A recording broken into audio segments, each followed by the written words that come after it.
Okay. Hi friends, my name is Srinivas, Geography faculty. ఈరోజు మనం ఎడార్లు అనేటువంటి ఒక అంశం గురించి మనం తెలుసుకునేటువంటి ప్రయత్నం చేద్దాం. ఓకే, మరి ఎడార్లు అంటే ఇక్కడ అంటే ఎడార్ని ఇంగ్లీష్లో ఏమంటే డిజార్ట్ అని చెప్తాం ఇక్కడ.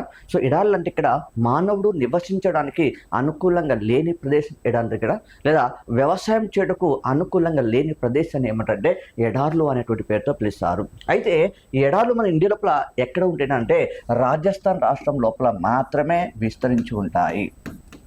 రాజస్థాన్ రాష్ట్రం లోపల మాత్రమే విస్తరించి ఉంటాయి. అయితే ఈ రాజస్థాన్ రాష్ట్రంలో ఎడారిని ఏమంటారంటే మనం థారు ఎడారి అని చెప్తాం ఇక్కడ. థారు ఎడారి అని చెప్తాం ఇక్కడ. మరి థారు ఎడారి ఇది ఏ రకమైన ఇక్కడ మరి ఒక ఉష్ణ ఎడారి అని చెప్తాం ఇక్కడ. కాబట్టి భారతదేశంలో ఉన్నటువంటి ఎడారి లోపల అత్యంత అతిపెద్ద ఎడారి ఏదంటే మనం థారు ఎడారి మాత్రమే చెప్పడం జరుగుతుంది. ఓకేనా? Thank you.